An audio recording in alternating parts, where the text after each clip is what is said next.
Selamat pagi Bapak Ibu Saudara sekalian. Selamat datang dalam acara Sarapan Sabda bersama saya Pak Saparman.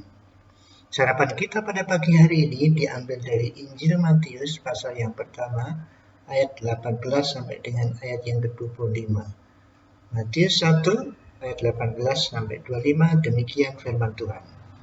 Kelahiran Yesus Kristus adalah seperti berikut. Pada waktu Maria ibunya bertunangan dengan Yusuf, ternyata ia mengandung dari Roh Kudus sebelum mereka hidup sebagai suami istri. Karena Yusuf suaminya seorang yang tulus hati dan tidak mau mencemarkan nama istrinya di muka umum, dia bermaksud menceraikannya dengan diam-diam. Maaf.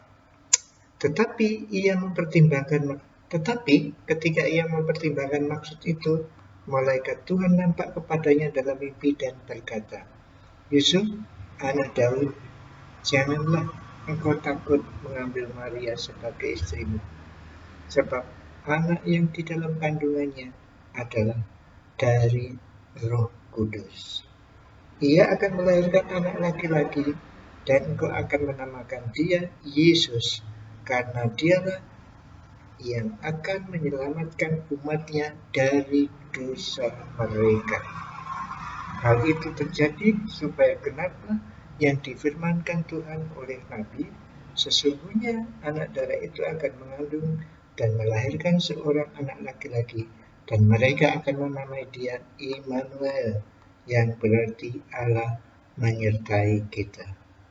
Sesudah bangun dari tidurnya, Yusuf berbuat seperti yang diperintahkan malaikat Tuhan itu kepadanya. Ia mengambil Maria sebagai istrinya, tetapi tidak bersetubuh dengan dia sampai ia melahirkan anaknya laki-laki, dan Yusuf menamakan dia Yesus. Demikian firman Tuhan. Dari firman Tuhan ini kita mendapat penjelasan seperti berikut. Yang pertama, Yesus yang kemarin itu keturunan Daud, tetapi bukan keturunan jasmani, dalam arti Yesus kelahirannya dari hubungan antara suami dan istri, bukan seperti itu, tapi ayahnya dalam sehari-hari itu Yusuf. Jadi Yusuf itu keturunan Daud. Itu pada sisi yang kemarin kita bicarakan.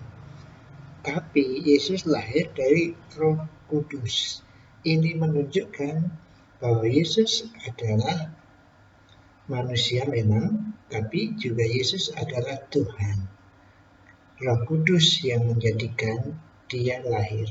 Dia Raja segala raja. Raja yang dimaksud oleh orang Yahudi yaitu raja yang akan memerintah bangsa Israel, tetapi ini ditambahin. Matius menjelaskan bahwa raja yang dijanjikan Tuhan untuk orang Yahudi itu raja segala raja. Bukan saja raja secara jasmani yang memerintah mendirikan kerajaan Israel, tapi dia raja segala raja secara ia Tuhan. Ia raja dan Tuhan. Yang berikutnya adalah dia itu katanya di sini Yusuf disuruh menamakan dia Yesus, katanya ini. Engkau akan menamakan dia Yesus karena dialah yang menyelamatkan umatnya dari dosa mereka. Nah, orang Yahudi memikirkan bahwa keselamatannya itu keselamatan dari penjajahan. Yesus yang diharapkan menyelamatkan. Maksud saya, Mesias yang diharapkan hanyalah Mesias yang mendirikan kerajaan Israel secara jasmani. Tetapi Rasul Matius menuliskan dia namanya Yesus yang akan menyelamatkan umatnya dari dosa. Nah, pemikiran ini berhubungan dengan penyelamatan yang diinginkan oleh orang Israel hanya penyelamatan jasmani. Tetapi Yesus menyelamatkan umatnya dari dosa. Mengapa dosa perlu diselamatkan? Karena saudaraku yang dikasihi Tuhan, dosa itu menyebabkan seorang tidak bisa bertemu dengan Allah secara pribadi. Hubungan Allah dengan manusia diputuskan oleh sebab dosa. Nah, yang pertama-tama memang dosa perbuatan. Kalau saudara mencuri, saudara menipu, berbohong, itu dosa ya. Itu pikiran dan ucapan dan tindakan, itu dosa namanya. Itu namanya dosa tindakan. Nah, semua orang pasti punya dosa itu. Dosa yang semacam itu menyebabkan kalau yang punya hubungan dengan Tuhan sudah baik, menyebabkan hubungannya renggang ya, karena menipu, karena berbohong sehingga malu sama Tuhan. Nah, dosa yang berikutnya adalah namanya dosa tabiat dosa, atau yang diistilahkan dosa turunan. Maksudnya, saudara punya kecenderungan tabiat dosa dari sananya, itu sudah punya tabiat dosa. Itu karena bapak saudara, ibu saudara dosa, nenek, saudara dan kakak saudara berdosa, sehingga melahirkan saudara orang yang punya tabiat dosa. Jadi saudara bayi tidak bisa diajarkan menipu, membohong, nanti lama-lama bisa bohong sendiri itu. Itu tabiat dosa. Kita cenderung berbuat dosa seperti orang tua kita. Karena kita punya dosa itu yang disebut dosa turun. Dosa ini menyebabkan orang tidak bisa bersekutu dengan Tuhan secara pribadi. Menyebabkan terpisah dengan Allah dan tidak bisa dengan usahanya sendiri berhubungan dengan Tuhan. Oleh karena itu perlu ada penyelamatan.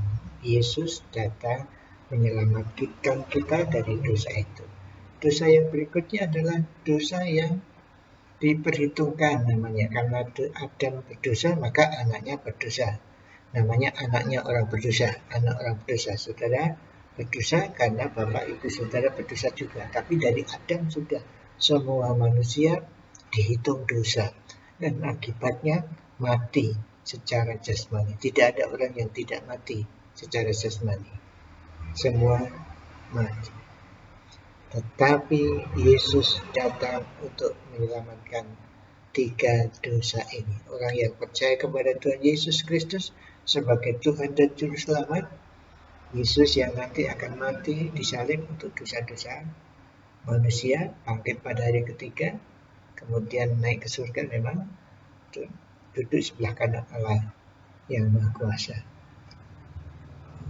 Ini Yesus menyelamatkan kita dari dosa, sehingga manusia bisa berhubungan dengan Tuhan. Tanpa Yesus tidak ada seorang pun yang dapat bertemu berhubungan dengan Tuhan. Inilah yang dikatakan di sini. Engkau menamakan dia Yesus yang akan menyelamatkan umatnya dari dosa. Saudara sudah selamat kalau saudara menerima Yesus Kristus sebagai Tuhan dan Juru Selamat saudara. Saudara menyadari tidak bisa berusaha sendiri berhubungan dengan Tuhan karena saudara berdosa.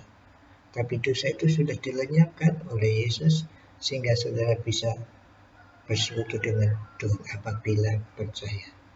Kalau saudara belum percaya, saat ini juga saudara bisa percaya. Berterus terang kepada Tuhan, Tuhan, saya orang berdosa, saya tidak mampu untuk menghadap Engkau, tetapi saya percaya kepada Yesus Kristus, Tuhan dan Juru Selamat saya, yang mati di kayu salib untuk dosa-dosa saya, dan bangkit pada hari ketiga, maka saudara disebut diselamatkan dari dosa. Bukan karena saudara bisa mengatasi dosa, tapi oleh karena Tuhan Yesus yang mengatasi dosa saudara. Tuhan Yesus, terima kasih Engkau datang sebagai Raja segala Raja.